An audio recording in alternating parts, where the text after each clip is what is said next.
Hello friend, this is पवन पटेल। सो इस video में हम बात करेंगे कि अगर आप जून 2024 का पेपर दे रहे हैं यूजीसी नेट का, तो आप आखिरी 30 दिन में क्या कर सकते हैं। ठीक है। और अगर आप मुझे पहली बार देख रहे हैं तो मेरा नाम पवन पटेल है and I have cleared my JRF in very first attempt in December 2023। तो बहुत ही रिसेंट मैंने पहली बार में जेआरएफ क्लियर किया है। तो उसी के बेसिस मेरी क्या स्ट्रेटजी रही थी या मेरी क्या प्लानिंग रही थी वो मैं आपके साथ शेयर करूंगा। और ये जो वीडियो है ये उन बच्चों के लिए जो पिछले 4 महीने 6 महीने से पढ़ रहे हैं, तो लास्ट के 1 महीने में रिवाइज कैसे करना है या क्या चीज़ें कर सकते हैं। ये उनके लिए बिल्कुल नहीं है जिन्होंने अभी तक कुछ नहीं पढ़ा है। जिन्होंने अभी तक कुछ नहीं पढ़ा है उसके रिगार्डिंग मैं एक वीडियो ऑलरेडी अपलोड कर चुका हूँ, तो उसकी लिंक जो है वो आपको डिस्क्रिप्शन बॉक्स में मिल जाएगी। तो आप उस वीडियो को देख के समझ सकते हैं कि कुछ नहीं पढ़ा है तो भी 1 महीने में कैसे एग्जाम कर सकते हैं, और ये अचीवेबल है, मैंने भी किया था तो आप भी कर सकते हैं। ठीक है। सो हम ये वीडियो शुरू करते हैं कि लास्ट आपको 1 महीने में क्या करना है अगर आप 4 महीने 5 महीने 6 महीने से पढ़ रहे हैं। ठीक है। तो मैं ये मान के चल रहा हूँ कि आपने जो सिलेबस है वो एक बार कंप्लीट कर लिया होगा, और बेसिकली आपने पीवाईक्यूज क्वेश्चंस देख लिए होंगे, आपको आइडिया होगा कैसे क्वेश्चन आते हैं नहीं आते हैं। ठीक है। अभी आपको क्या करना है 1 महीने में कि जो भी आपने पढ़ रखा है, जो भी आपने क्वेश्चंस कर रखे हैं पीवाईक्यूज, अब उन जितना ज़्यादा हो सके उन क्वेश्चंस को बार बार पढ़ो। आपके पास आई गेस एक कंपाइलेशन होगा पीवाईक्यूज का, अगर नहीं है तो आप यूथ पब्लिकेशन का खरीद लीजिए। पेपर 1 और पेपर 2 दोनों के लिए यूथ पब्लिकेशन का मिल जाएगा। और उसमें से जो आखिर के 5 साल के पीवाईक्यूज हैं हमें वो बिल्कुल थ्रू आउट होना है, और उनमें जो 4 ऑप्शंस हैं उनका जो डिस्क्रिप्शन है वो भी रट के जाना है। तो आपको बहुत सारी चीजें अगर आपने पेपर 2 किसी और सोर्स से पढ़ा है जो याद नहीं हो रही है वो डेफिनेटली आपको यहाँ से याद हो जाएंगी। ये मेरा चैलेंज है आपके लिए। तो आप बहुत आराम से यहाँ से याद कर सकते हो। तो हमें क्या करना है, हमें लगातार जो पीवाईक्यूज हैं वो गो थ्रू करने हैं, और खासकर यूथ पब्लिकेशन से या किसी भी पर्टिकुलर कंपाइलेशन से। उसके बाद अब इस 1 महीने में आपने सारा पढ़ रखा है, नो, बट हमें सबसे ज्यादा फोकस उस पर करना है जो थीम्स लगातार आ रही हैं। तो आपने पीवाईक्यूज किए होंगे, आपको पता होगा कौन सी थीम्स आपके लिए इंपॉर्टेंट है। तो सिर्फ हमें उस जो मोस्ट इंपॉर्टेंट थीम्स है और जो मोस्ट इंपॉर्टेंट क्वेश्चन है उनको ही हमें सबसे ज्यादा फोकस करना है। जो कम इंपॉर्टेंट है अब हमें उनको छोड़ देना चाहिए। अब वो टाइम नहीं है कि आप उनको भी पढ़ते जाओ, अभी टाइम है कि जो इंपॉर्टेंट है उसको आप ज्यादा रिवाइज करो रेदर देन, क्योंकि एक बार आपने सिलेबस कंप्लीट कर लिया है तो अगर क्वेश्चन लेस इंपॉर्टेंट चीजों से आएगा वो आपके दिमाग में कहीं ना कहीं थोड़ा बहुत क्लिक कर जाएगा, बट जिनसे लगातार आ रहे हैं उनको हमें अच्छे से एस करना है। ठीक है। तीसरा सबसे इंपॉर्टेंट मेरा सजेशन ये है आपके लिए कि जितने भी आपके आसपास डिस्ट्रक्शन है, चाहे वो सोशल मीडिया हो, मोबाइल फोन हो, या कोई भी हो या कुछ भी हो, इनसे हमें एटलीस्ट 1 महीने के लिए दूर रहना, या आप कोशिश कर सकते हैं दूर रहने के लिए। इन पे एक्चुअली बात होती नहीं है और लोग यूजुअली बात करते भी नहीं है, बट आप बिलीव करो, आप अच्छा 4 दिन ये करके देखना कि 4 दिन जब भी आप पढ़ रहे हो आप फोन अपना फ्लाइट मोड पे डाल देना, स्विच ऑफ कर देना, और अब एक टाइम बनाना कि मैं 2 घंटे फोन यूज नहीं करूंगा। फिर आप देखो कि उन 2 घंटों में बहुत अच्छी पढ़ाई हो रही है, या जब आप रेगुलर फोन यूज कर रहे हो तब बहुत अच्छी पढ़ाई हो रही है। तो जितने भी डिस्ट्रक्शन है उनको आपको दूर रखना है, खुद से दूर रखना है एटलीस्ट 1 महीने के लिए। तो ये मेरा सजेशन रहेगा। और दूसरा मेरा सजेशन रहेगा कि अभी आपने पढ़ लिया है, पीवाईक्यूज भी आप कर रहे हो, रिवीजन लगातार करना है। अब रिवीजन के लिए आपको क्या स्ट्रेटजी बनानी है, तो एक मैंने वीडियो बनाया था प्लानिंग एंड स्ट्रेटजी करके, मेरा फर्स्ट वीडियो था, उसमें मैंने बताया कि रिवीजन को आप शेड्यूल कर सकते हो कि आज मैंने जो पढ़ा है आज के दिन ही मुझे उसके लिए रिवाइज करना है, तो आप अलग से 1 घंटा उसके लिए निकाल सकते हो, या फिर आपने पूरे वीक में जो पढ़ा है आप एक वीक का 1 दिन रिजर्व कर सकते हो सिर्फ रिवीजन के लिए। तो जो भी आपको ठीक लगे आप उस हिसाब से करो, बट रिवीजन जरूरी है। और मेरा सजेशन है कि आप पर डे के हिसाब से रिवाइज करो, कि आप दिन में अगर 6 घंटे 7 घंटे पढ़ रहे हो तो अपना आप 7 घंटे पढ़ो, 1-1.5 घंटे 2 घंटे आप रिवीजन के लिए निकाल लो। तो आप सिर्फ उस 2 घंटे में आप दिन में जो भी पढ़ा है उसको रिवाइज करोगे। तो रिवीजन इज द की है। सो रिवीजन के लिए हमें शेड्यूल बनाना है। ठीक है। उसके बाद अभी 1 महीने में आप क्या कर सकते हैं, जैसे कुछ इंपॉर्टेंट थीम्स है, जैसे मैथ्स है, डीआई है, रीजनिंग है, जहां से लगातार क्वेश्चन होते हैं और वो श्योर शॉर्ट क्वेश्चन होते हैं। तो अगर आपकी मैथ ठीक है तो आप उन क्वेश्चंस को सिर्फ जो पीवाईक्यूज आए हैं सिर्फ आप उनको रिवाइज कर लो। रिवाइज करने के अंदर सेंस कि जो भी क्वेश्चंस आए आप लगातार उनकी प्रैक्टिस कर लो।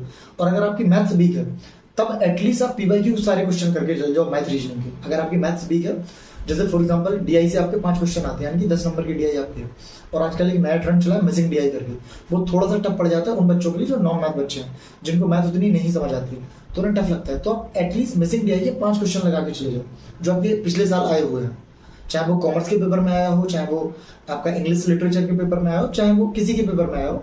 अगर वो नेट का पेपर है आप उसमें से डीआई लगा के चले जाओ। तो ऐसे ही मैथ के सारे पेपर लगा लो। अगर आपकी मैथ वीक है एटलीस्ट आप इतना करके चल जाओ, एग्जाम में आपका काम हो जाएगा। तो हमें इस 1 महीने में ये करना है। उसके बाद बात आती है कि अगर आपने ये सब कर लिया है, आप पीवाईक्यूज भी कर रहे हो, आपने रिवाइज भी कर रहे हो, तो आप मॉक्स लगा सकते हो। और मेरा इसमें सजेशन ये है कि आप मॉक्स लगाओ, बिल्कुल लगाओ, बट अगर आपके पीवाईक्यूज अच्छे से कंप्लीट नहीं है, आपको 5 साल के नहीं रटे हैं, तो आप रेदर देन मॉक में टाइम वेस्ट करो, आप पीवाईक्यूज पे फोकस करो, क्योंकि मॉक जो है वो आप और हम जैसे लोग बना रहे हैं, इंस्टीट्यूट में लोग बैठे हैं वो बना रहे हैं, बट पीवाईक्यूज वो है जो यूजीसी ने आपसे पूछे, जो एनटीए ने आपसे पूछा है। तो जो क्वेश्चन पूछा है उसी के अकॉर्डिंग वो अगले क्वेश्चन भी बनाएंगे। तो अगर आप पीवाईक्यूज पे क्लियर नहीं है तो आप पीवाईक्यूज लगातार करते रहें और उन्हें रटना है बिल्कुल।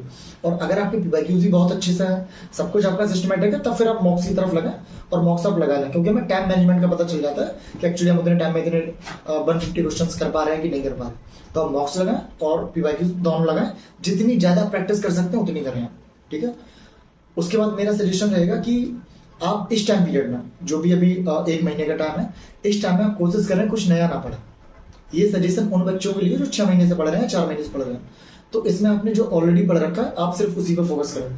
कोई आपका फ्रेंड आएगा बता देगा कि यार अच्छा ये यूनिट तुमने नहीं पढ़ी, या ये पर्टिकुलर टॉपिक आपने नहीं पढ़ा, यही तो सबसे इंपॉर्टेंट है, तो आप परेशान ना हो। क्योंकि यार अभी नई चीज के लिए जाएंगे ना, तो एक तो वो आप उसमें आपको पैनिक इतना कर जाओगे कि वो आपको आएगी नहीं, और उस पैनिक के चक्कर में जो आप जानते हो वो भी भूल जाओगे। तो इस टाइम पे हमें नई चीजें नहीं पढ़नी है, कम से कम पढ़नी है। अगर आपको जरूरी लग रहा है कुछ बहुत इंपॉर्टेंट आपसे छूट गया है, तो अगर आप पढ़ भी रहो तो कम से कम पढ़ो, बाकी जितना आपने पढ़ रखा है सिर्फ उसको रिवाइज करो। सो इस चीज पे बिल्कुल क्लियर रहना कि हमें नई चीज ज्यादा नहीं पढ़नी है इस टाइम पीरियड में, अदरवाइज आप एग्जाम में बहुत पीछे हो जाओगे, ठीक है। तो ये सारी बातें थी कि लास्ट आप 1 महीने में क्या कर सकते हो। अब इसको करने के लिए आपको चाहिए क्या है, ये तो होगी प्लानिंग स्ट्रेटजी कि ये करना है। करना कैसे, उसके लिए आपको एक प्रॉपर शेड्यूल बनाना पड़ेगा। आप अपने अकॉर्डिंग बनाओ, क्योंकि ये वेरी कर सकता है। अगर आप फुल टाइम एस्पिरेंट है तो आप 8 घंटे 9 घंटे पढ़ सकते हो, अब कोई वर्किंग प्रोफेशनल है वो 4-5 घंटे पढ़ सकता है। तो आप अपने अकॉर्डिंग शेड्यूल बनाओ, बहुत प्रैक्टिकल शेड्यूल बनाओ, रियलिस्टिक शेड्यूल बनाओ। बहुत टाइट शेड्यूल मत बनाना कि आप उसको फॉलो ही ना कर पाओ, क्योंकि ये ऐसा टाइम है इसमें हमें पैनिक नहीं करना है। तो आप रिलैक्स होकर शेड्यूल बनाओ, बट शेड्यूल प्रॉपर बनाओ कि हमें एटलीस्ट इतना तो 4 घंटे 5 घंटे 6 घंटे अपने अकॉर्डिंग इतना पढ़ना ही है। और हमें सारा सिलेबस, सारी यूनिट्स एक बार कंप्लीट बिल्कुल करनी है, हम एक बार रिवाइज बिल्कुल कर लेंगे। ये तो हो गई पढ़ाई की बात। एक बात जो नहीं होती और जो बहुत जरूरी है वो है आपकी हेल्थ। कि एग्जाम के अगर 1 महीने पहले अगर आप बीमार हो गए, या 15 दिन 10 दिन पहले बीमार हो गए, तो अपने 6 महीने में जो पढ़ा है वो सब बेकार हो जाएगा। तो हमें पढ़ाई के साथ साथ अपनी हेल्थ को भी फोकस करना, उसे कॉम्प्रोमाइज नहीं करना। तो आप हाइड्रेशन का प्रॉपर ख्याल रखें, डाइजेशन का प्रॉपर ख्याल रखें, अपने स्लीपिंग पैटर्न का प्रॉपर ख्याल रखें। अगर आप बहुत देर रात तक नहीं पढ़ते हैं तो आप कोशिश करें इस फेज में भी बहुत देर रात तक ना पढ़ें। आप अपना दिन में आराम से पढ़ें, रात में आराम से सोएं। आप कोशिश करें आप 6 से 8 घंटे की प्रॉपर स्लीप लें, ठीक है। लॉन्ग टर्म इससे बहुत फायदे होते हैं। अगर आप प्रॉपर सो रहे हैं, आप प्रॉपर हेल्दी खाना खा रहे हैं, और हाँ आप कोशिश करो एक महीने तक आप जंक फूड ना खाएं। एग्जाम के बाद आप खा लेना, बट प्लीज अभी मत खाना। तो इनका लॉन्ग टर्म मेमोरी पे या चीजों पे इम्पैक्ट आता है, आपको एनर्जाइज फील होगा और आप अच्छा कर लेंगे। तो अपने हेल्थ का फोकस करें, प्रॉपर शेड्यूल के साथ चीजें बनाएं। तो ये पूरी स्ट्रेटजी थी कि आप आखिरी 30 दिन में क्या कर सकते हैं। इसके बाद भी अगर आपको कोई डाउट है तो आप मेरे इंस्टाग्राम पर मुझे मैसेज कर सकते हैं, तो आपकी जो भी क्वेरी होगी मैं वहाँ रिजॉल्व कर दूंगा। और इंस्टाग्राम आईडी की जो लिंक है वो मैं डिस्क्रिप्शन में दे दूंगा। तो ये जो भी मेरे एक्सपीरियंस है मैं उसके बेसिस पे आपको बता रहा हूँ। तो अगर आपको ठीक लगे आप इसे अपने फ्रेंड या फैमिली के साथ शेयर कर सकते हो, या जिनको भी इसकी जरूरत हो आप शेयर कर सकते हो, चैनल को सब्सक्राइब कर सकते हो। मिलते हैं हम अगले नेक्स्ट वीडियो में। Tata bye bye, take care.